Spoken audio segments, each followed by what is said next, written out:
Bismillahirrahmanirrahim. Assalamualaikum warahmatullahi wabarakatuh. Innal hamdalillah nahmaduhu wa nasta'inuhu wa nastahdihi wa na'udzu billahi min syururi anfusina wa min sayyiati a'malina. May yahdihillahu fala mudilla lahu wa may yudlilhu fala hadiya lahu. Asyhadu an la ilaha illallah wahdahu la syarika lah wa asyhadu anna Muhammadan abduhu wa rasuluhu la nabiyya wa la rasula ba'dah. Ya ayyuhalladzina amanu taqullaha haqqa tuqatih wa la tamutunna illa wa antum muslimun. Ya ayyuhan nasu taqu rabbakumul ladzi khalaqakum min nafsin wahidah wa khalaqa minha zawjaha wa batha minhuma rijalan katsiran wa nisaa'a wattaqullaha alladzi tasaaluna bihi wal arham innallaha kana 'alaikum raqiba. Ya ayyuhalladzina amanu taqullaha wa qulu qawlan sadida yuslih lakum a'malakum wa yaghfir lakum dhunubakum wa may yuti'illaha wa rasulahu faqad faza fawzan 'azima. Amma ba'd, fa in astaqal hadithi kitabullah wa khairal hadyi hadyu Muhammadin sallallahu alaihi wasallam wa syarrul umuri muhdatsatuha fa inna kulla muhdatsatin bid'ah wa kulla bid'atin dhalalah wa kulla dhalalatin finnar. Ikhwanu fiddin, a'aziyanallahu wa iyyakum jami'an. Alhamdulillah, kita bersyukur kehadirat Allah Subhanahu wa taala atas limpahan rahmat dan nikmatnya kepada kita semua, sehingga pada pagi hari ini kita bisa kembali mempelajari kitab Tadhkiratus Sami' wal Mutakallim fi Adabil Alim wal Muta'allim, peringatan bagi orang yang mendengarkan dan berbicara dalam adab seorang ulama dan seorang yang mempelajari ilmu agama, yang disusun oleh Al-Imam Ibnu Jama'ah rahimahullahu rahmatan wasi'atan. Salawat serta salam mudah-mudahan senantiasa tetap tercurahkan kepada baginda Rasulullah Muhammad sallallahu alaihi wasallam, Rasul yang diutus oleh Allah Subhanahu wa taala untuk menyempurnakan akhlak manusia. Innama bu'istu liutammima makarimal akhlak. Sesungguhnya saya diutus oleh Allah Subhanahu wa taala hanya untuk menyempurnakan akhlak manusia. Ikhwanu fiddin, a'aziyanallahu wa iyyakum jami'an. Kajian kita dalam kitab ini sampai pada bab yang kedua. Qala al-musannifu rahimahullahu rahmatan wasi'atan, al-babu tsani, bab yang kedua, fi adabil alim fi nafsihi wa mura'ati talibihi wa darsihi. Al-Imam Ibnu Jama'ah mengatakan di dalam kitab ini, bab yang kedua, yaitu adab seorang yang berilmu fi nafsihi, untuk dirinya, di dalam dirinya, wa mura'ati talibihi, dan perhatian ia terhadap muridnya, wa darsihi, dan perhatian dia terhadap pelajarannya.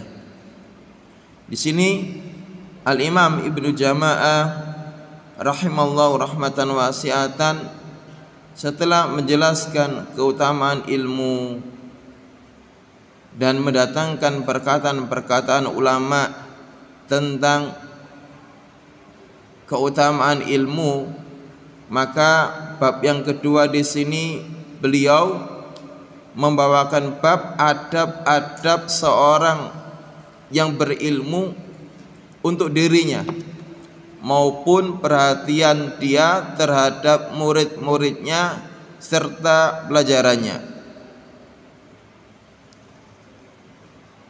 Kemudian beliau mengatakan al-faslul awal, pada fasal pertama di sini fi adabihi fi nafsihi, yaitu adab seorang ulama, adab seorang yang memiliki ilmu fi nafsihi, di dalam dirinya.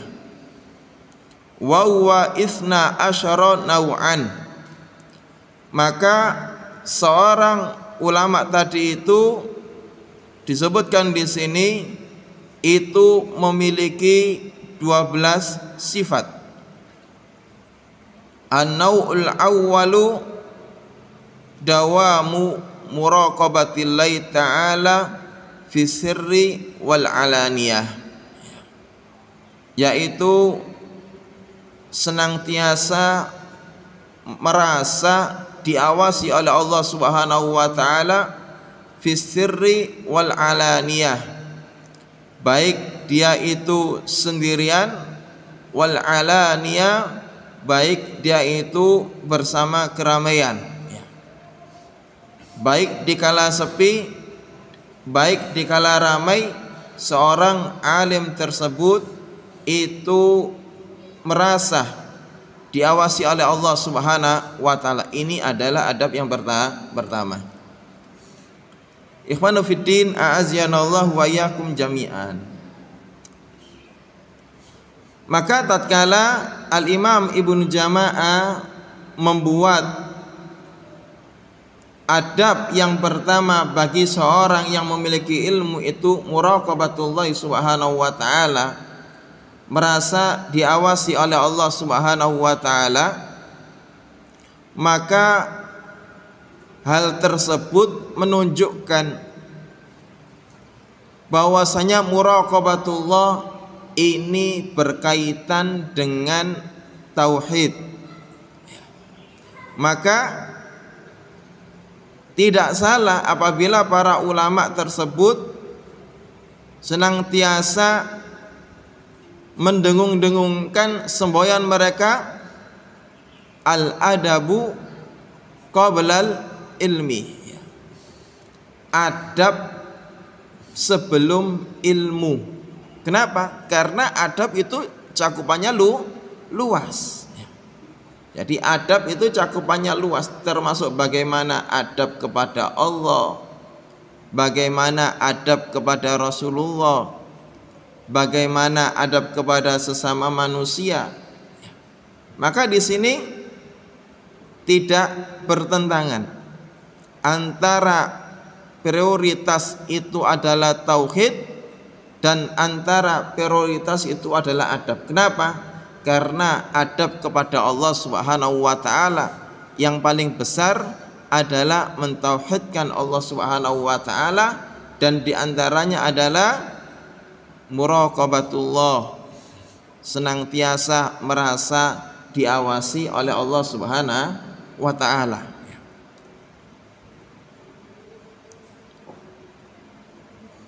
Ustadz, ini kita masih thalibul ilmi Ustadz. Itu kan tadi disebutkan adab seorang ulama. Kenapa adab seorang ulama tersebut harus kita pelajari terlebih dahulu Ustadz? Ikhwanu fiddin, a'azzanallahu wa iyyakum jami'an.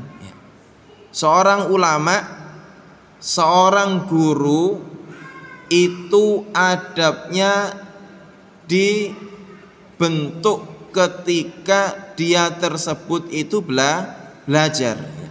Maka dari itu antum besok menjadi orang yang mengajarkan ilmu, harus tahu sejak dini bagaimana adab-adab orang yang memiliki ilmu, sehingga style kebiasaan antum, pola hidup antum itu sesuai.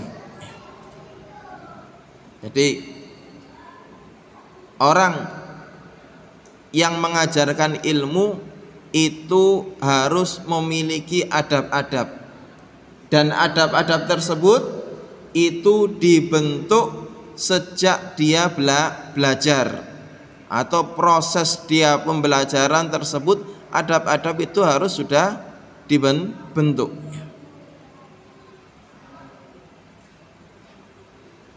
Apa yang dimaksud dengan muraqabatullah tersebut? Dikatakan oleh Al-Imam Ibnu Qayyim rahimahullah wa rahmatan wasi'atan di dalam Madarikus Salikin, bahwasanya beliau mengatakan al-muraqabah, yang dimaksud dengan muraqabah adalah dawamu ilmil abdi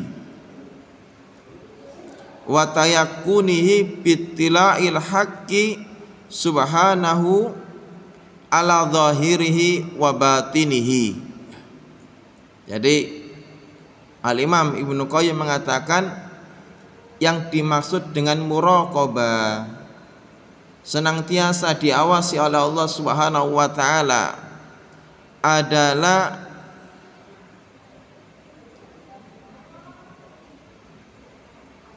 ketetapan pengetahuan seorang hamba, jadi ilmu yang senantiasa tetap, ilmu yang senantiasa ada, wa tayakkunihi, dan keyakinan yang terus menerus. Jadi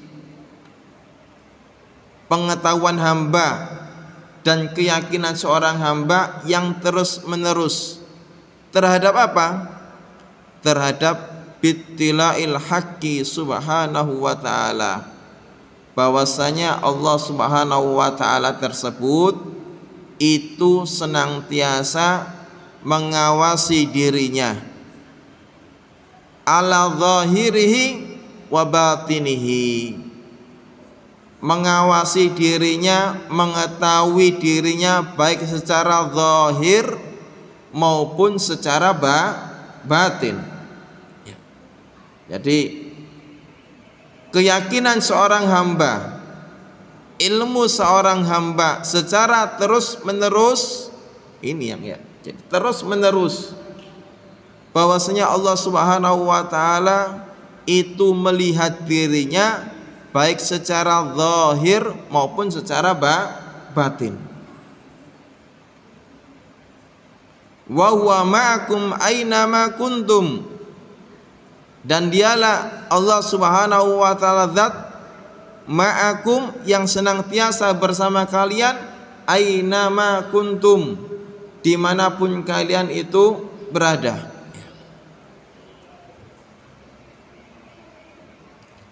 Wa huwa bikulli syai'in syahid, dan Allah Subhanahu wa ta'ala tersebut itu menyaksikan segala sesuatunya. Wa huwa alimun bidzatis sudur, dan Allah Subhanahu wa ta'ala itu mengetahui apa-apa yang ada di dalam hati hamba-hambanya. Jadi ikhwan, a'aziyanallahu wa iyyakum jami'an, muraqabatullah subhanahu wa ta'ala, senantiasa merasa diawasi oleh Allah Subhanahu wa ta'ala. Kemudian di sini Syekh Shalih Ibnu Abdillah Ibnu Hamad Al-Utsaimin mengatakan,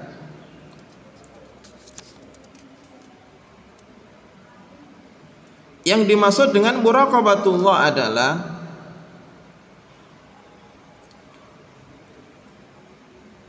mulahadzatuhu azza wa jalla, yaitu perhatian Allah Subhanahu wa ta'ala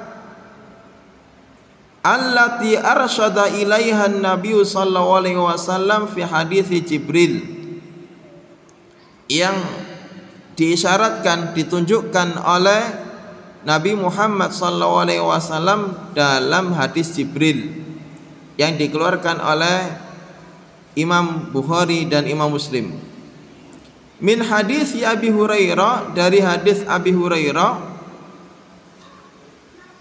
Wa fi sahih Muslim min hadis Umar, dan di dalam sahih Muslim dalam hadis yang diriwayatkan oleh Umar.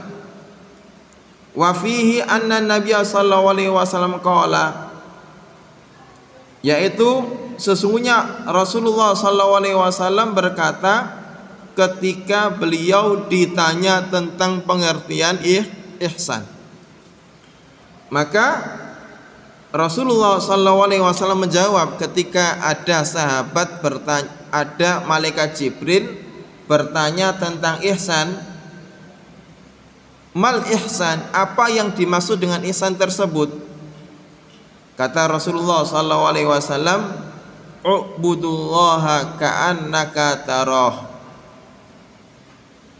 Beribadalah engkau kepada Allah Subhanahu wa taala ka'annaka tarah, seakan-akan engkau melihat Allah Subhanahu wa taala. Fa illam takun tarahu fa innahu yaraka. Maka apabila engkau tidak melihat Allah Subhanahu wa taala, fa innahu yaraka, maka sesungguhnya Allah Subhanahu wa taala itu melihatmu. Ikhwanu fiddin, a'azyanallahu wa iyyakum jami'an. Maka seorang hamba itu sepatutnya meletakkan di dalam hatinya perasaan untuk diawasi oleh Allah Subhanahu wa taala selalu. Karena perasaan tersebut itu yang membuat seorang hamba tadi itu takut kepada Allah Subhanahu wa taala. Jadi ketika kita merasa diawasi oleh Allah Subhanahu wa taala, maka kita akan berhati-hati di dalam amal perbuatan kita. Ketika kita berbicara, kita akan hati-hati. Ketika kita berbuat, kita akan berhati-hati. Ketika kita ingin bertindak melakukan sesuatu, kita akan berhati-hati. Kenapa? Karena kita merasa diawasi oleh Allah Subhanahu wa taala. Wa an ghabiya alaihi halus syuhud.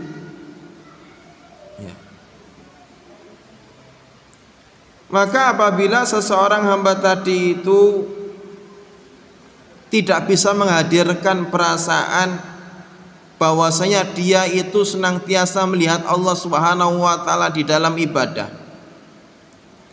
falyaj'al nafsahu fi manzilatil muraqabah, maka hendaknya seorang hamba tadi itu memposisikan dirinya merasa senantiasa diawasi oleh Allah Subhanahu wa taala. Falyushhid qalbahu annallaha subhanahu wa ta'ala muttali'un alaihi. Maka hendaknya hati dia itu menjadikan hatinya merasa bahwasanya Allah Subhanahu wa taala tersebut itu senantiasa mengawasi dirinya. Syahidun alaihi, menyaksikannya, muhitun bihi, dan senantiasa menyertainya, wa huwa ma'akum ainama kuntum, dan dialah Allah Subhanahu wa taala bersama kalian dimanapun kalian berada. Jadi merasa diawasi oleh Allah Subhanahu wa taala. Dan perasaan ini ikhwanu fiddin a'aziyanallah wa iyyakum jami'an, yang menjadikan kita tersebut itu memahami bahwasanya kita itu diciptakan oleh Allah untuk beribadah kepada Allah Subhanahu wa taala. Jadi kalau kita merasa diawasi oleh Allah Subhanahu wa taala, maka kita ingat bahwasanya tujuan kita diciptakan oleh Allah untuk beribadah. Umur yang singkat tersebut itu diberikan oleh Allah Subhanahu wa taala untuk beribadah kepada Allah Subhanahu wa taala, untuk mencari bekal sebanyak-banyaknya guna perjalanan pulang kita ke kampung akhirat.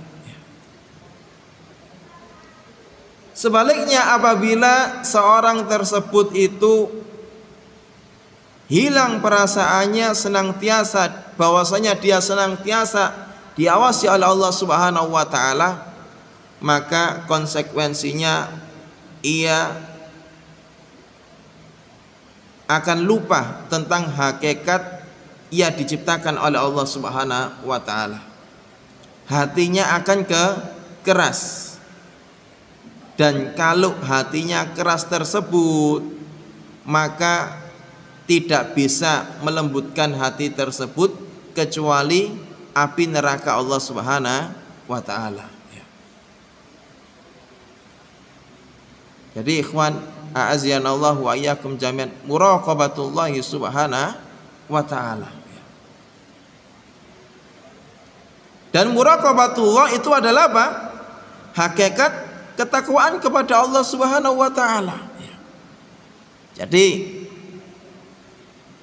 dikisahkan di dalam suatu athar bahwasanya Umar ibnu Khattab itu di tengah malam keliling ke perkampungan.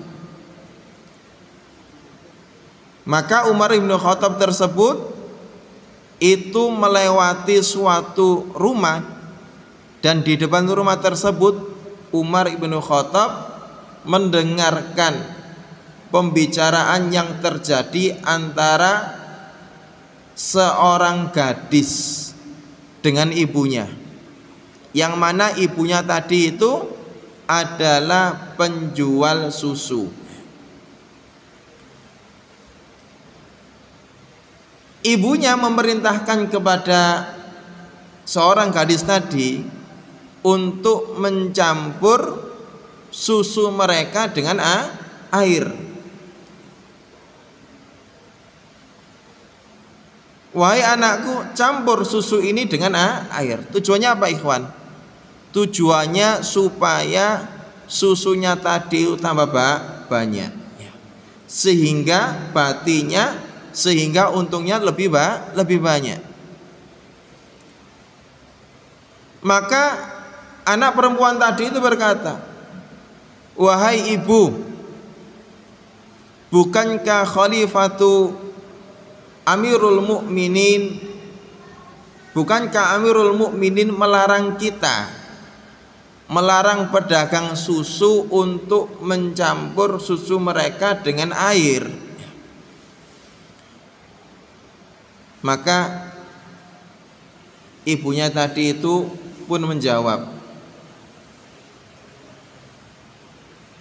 bahwasanya Umar enggak melihat, bahwasanya Amirul Mukminin enggak melihat bahwa kalau kita itu mencampur air. Toh para pedagang lainnya juga mencampur susu mereka dengan air. Akan tetapi apa? Kata anak gadis tadi dengan keimanannya kepada Allah Subhanahu wa taala,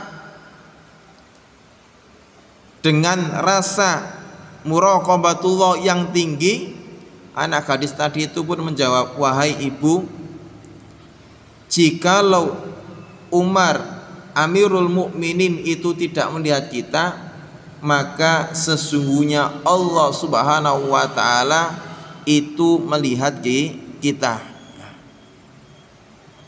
Ketika mendengarkan jawaban gadis tadi, ikhwan, Umar ibnu Khattab langsung memberi tanda rumah tadi. Oh ya, rumah ini itu di dalamnya ada seorang wanita yang bertakwa kepada Allah Subhanahu wa taala, yang keimanannya luar biasa kepada Allah Subhanahu wa taala, merasa diawasi oleh Allah Subhanahu wa taala, ditandai.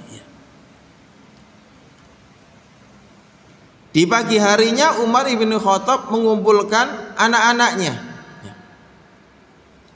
Wahai putra-putraku, siapa di antara kalian yang ingin menikah? Anak pertama ditanya, saya sudah menikah, belum kepingin menikah lagi. Kemudian ada anak yang lainnya tersebut itu menjawab, oh saya ingin menikah. Akhirnya apa? Umar ibnu Khattab memerintahkan dia untuk mendatangi rumah yang ada tandanya tadi. Akhirnya rumah tadi itu didatangi. Kemudian anak dari Umar bin Khattab tadi itu melamar gadis tadi, sudah menikah.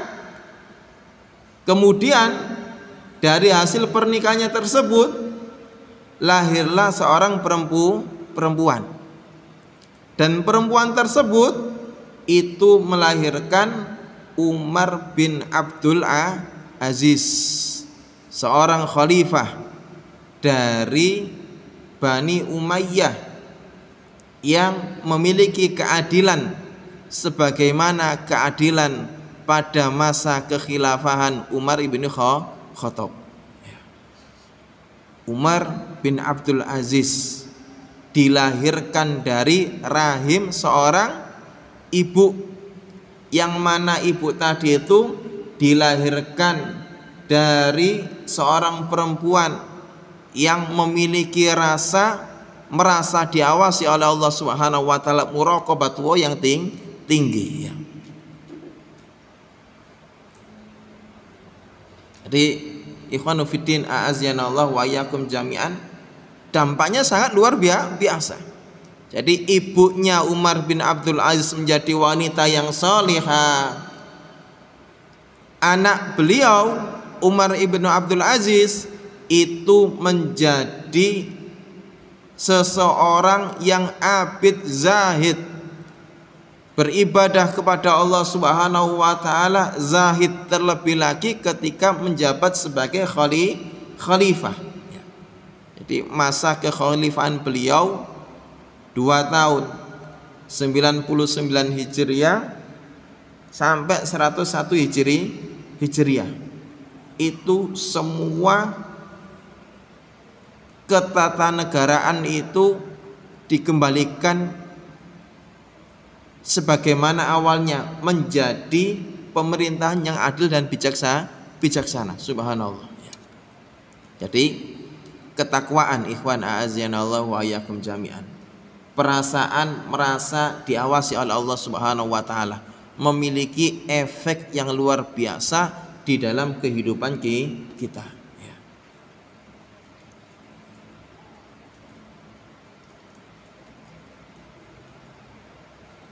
Syekh Shalih Ibnu Utsaimin mengatakan, wa inna ahaqqan nasi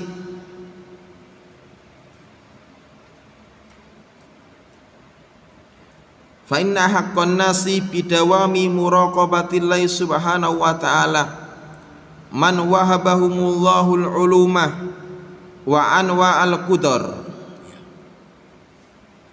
Sesungguhnya orang atau manusia yang paling berhak untuk merasa senantiasa diawasi oleh Allah Subhanahu wa taala adalah orang-orang yang diberikan oleh Allah Subhanahu wa taala ilmu, dan berbagai macam nikmat kemampuan. Minal hawasi wal mafhum, baik kemampuan dengan panca indera maupun dengan pemahamannya. Fa inna ma yatabawwa'ul insan min nikmatin yahudu fiha innama hiya amanatun i'tamanahu Allah subhanahu wa ta'ala 'alaiha. Dan sesungguhnya apa yang dimiliki oleh manusia dari nikmat, yang ia menikmati nikmat tersebut, itu merupakan amanat dari Allah Subhanahu wa ta'ala.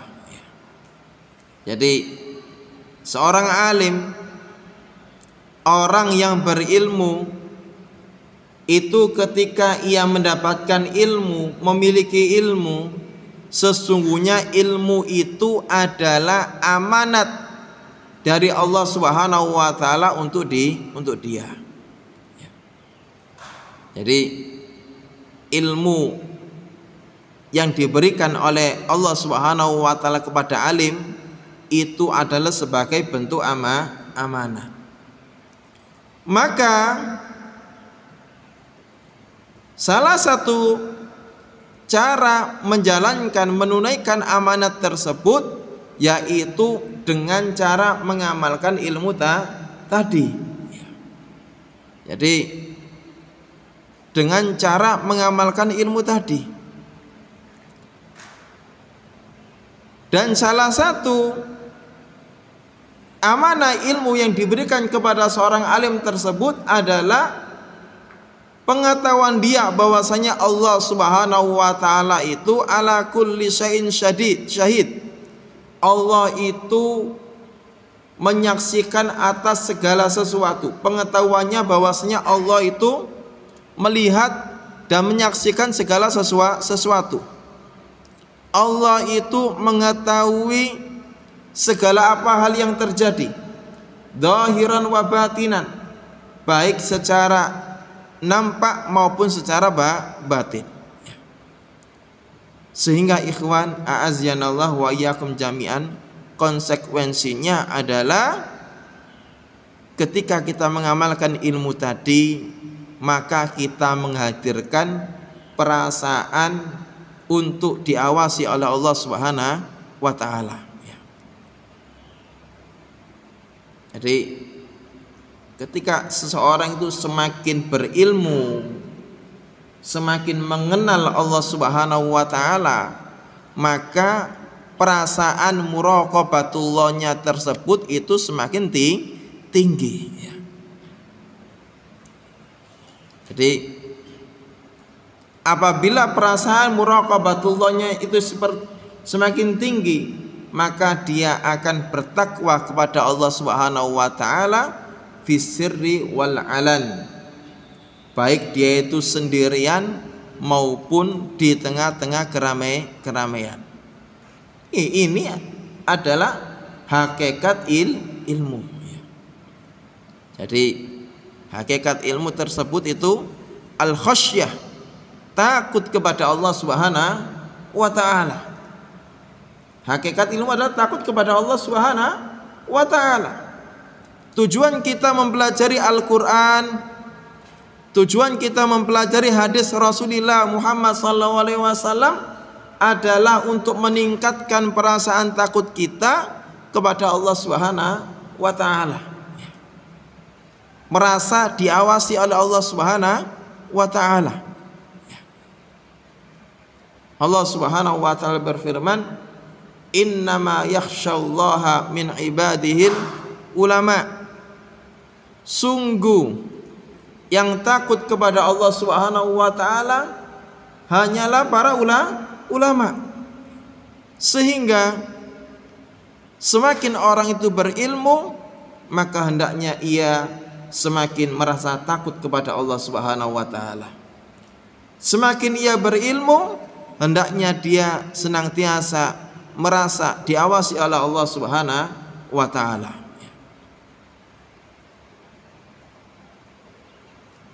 Rasulullah sallallahu alaihi wasallam adalah seseorang hamba yang paling faham terhadap Allah Subhanahu wa taala, sehingga Rasulullah sallallahu alaihi wasallam menjadi hamba yang paling takut kepada Allah Subhanahu wa taala. Para sahabat, didikan Rasulullah sallallahu alaihi wasallam adalah manusia yang paling faham terhadap apa yang diajarkan oleh Rasulullah sallallahu alaihi wasallam, sehingga para sahabat tadi itu menjadi manusia yang terbaik setelah para nabi. Rasulullah sallallahu alaihi wasallam bersabda, khairun nasi qarni tsummal ladzina yalunahu tsummal ladzina yalunahu. Sebaik-baiknya manusia adalah manusia yang hidup pada zaman saya, yaitu para sahabat, kemudian generasi setelahnya, kemudian generasi setelahnya. Jadi ikhwan, a'azzanallahu wa iyyakum jami'an, semakin seseorang itu mengenal Allah, semakin seseorang tersebut itu mengetahui Allah Subhanahu wa taala, maka sisi ketakwaannya, sisi ketakutannya kepada Allah Subhanahu wa taala itu akan semakin tinggi. Jadi sekali lagi apa tadi? Dalil yang pertama, bahwasanya ilmu itu adalah amanah dari Allah. Nikmat faham terhadap Al-Quran, nikmat faham terhadap hadis adalah nikmat dari Allah Subhanahu wa taala dan merupakan amanah dari Allah Subhanahu wa taala. Maka dari itu, dengan ilmu tadi kita menghadirkan perasaan senantiasa diawasi oleh Allah Subhanahu wa taala. Kemudian ikhwanu fiddin, a'azzanallahu wa iyyakum jami'an,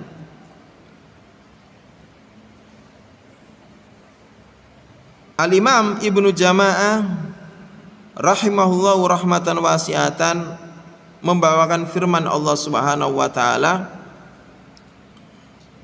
wa bimastuhfidhu min kitabillah wa kanu alaihi syuhada fala takhshawun nasa wakhshawun.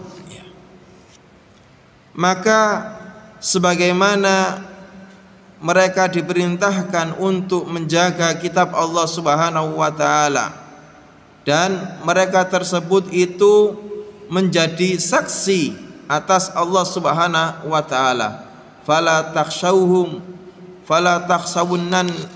takhshawun nasa, maka hendaknya para manusia tadi itu tidak takut kepada manusia, akan tetapi takut kepada saya. Ikhwanu fiddin, a'azzanallahu wa iyyakum jami'an. Jadi perintah Allah Subhanahu wa taala atas ilmu yang kita dapatkan dari kitab-kitab Allah Subhanahu wa taala, hendaknya kita takut kepada Allah Subhanahu wa taala, bukan takut kepada manusia. Jadi bukan takut kepada manusia, takutnya kepada Allah Subhanahu wa taala.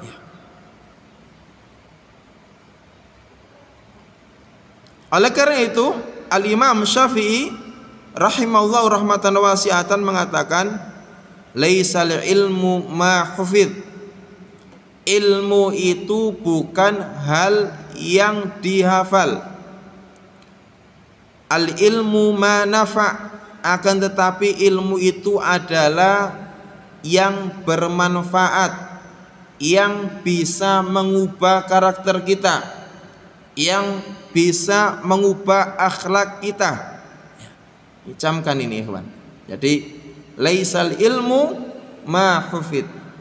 Ilmu itu bukan yang dibaca, ilmu itu bukan yang dihafalkan, akan tetapi yang dimaksud dengan ilmu adalah bagaimana ilmu tadi itu bisa bermanfaat untuk kita, bisa mengubah karakter kita semakin berakhlak, bisa mengubah karakter kita semakin takwa kepada Allah Subhanahu wa taala.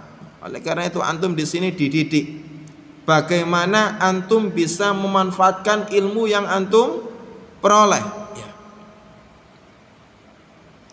Yang mana dahulunya yang SMP masih belum terbiasa sholat jamaah, sekarang sholat jamaah karena Allah Subhanahu wa ta'ala.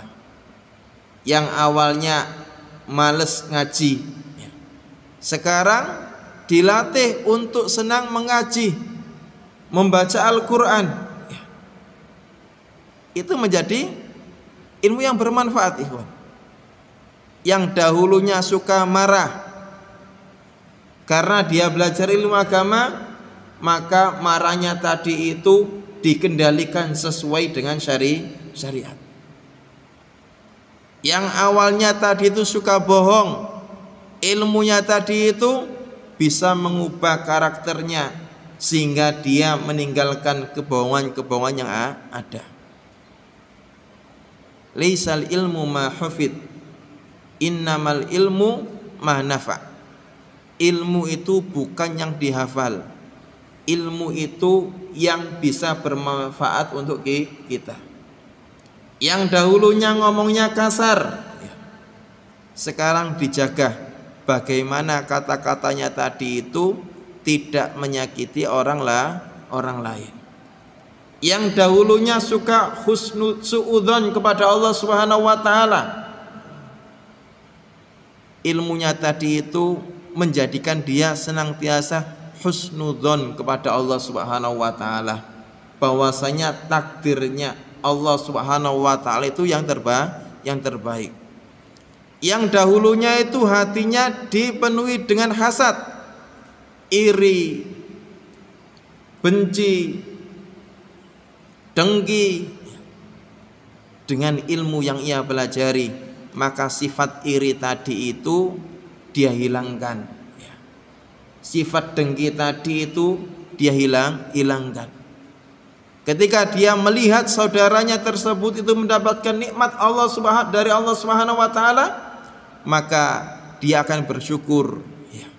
Dia akan senantiasa berdoa kebaikan untuk saudaranya tadi. Walladzina ja'u min ba'dihim yaquluna rabbana ighfir lana wal ikhwanina alladzina sabaquna bil iman wa la taj'al fi qulubina ghillan lil ladzina amanu rabbana innaka raufur rahim. Ia senantiasa mendoakan saudara-saudaranya yang beriman kepada Allah Subhanahu wa taala, baik yang telah lalu maupun sekarang. Dan dia berdoa kepada Allah Subhanahu wa taala supaya tidak diberikan rasa dengki terhadap saudara-saudaranya yang mendapatkan ilmu. Subhanallah. Jadi ikhwan a'azzanallahu wa iyyakum jami'an, semuanya tersebut mendapatkan ilmu yang bermanfaat. Semuanya tersebut itu berdasarkan ilmu yang bermanfaat. Jadi merasa diawasi oleh Allah, lesannya terjaga, tangannya terjaga, kakinya terjaga, sehingga ia akan menghadap Allah Subhanahu wa taala dengan hati yang selamat. Jadi mudah-mudahan Allah Subhanahu wa taala senantiasa menganugerahkan kepada diri kita semua ilmu yang bermanfaat, sehingga apa yang kita peroleh bisa mengubah karakter kita, bisa mengubah akhlak kita semakin mulia di sisi Allah Subhanahu wa taala. Aqulu qauli hadza astaghfiruha li wa lakum min kulli dhanbin wa min kulli khati'ah. Subhanaka Allahumma wa bihamdika asyhadu an la ilaha illa anta astaghfiruka wa atubu ilaik. Assalamualaikum warahmatullahi wabarakatuh.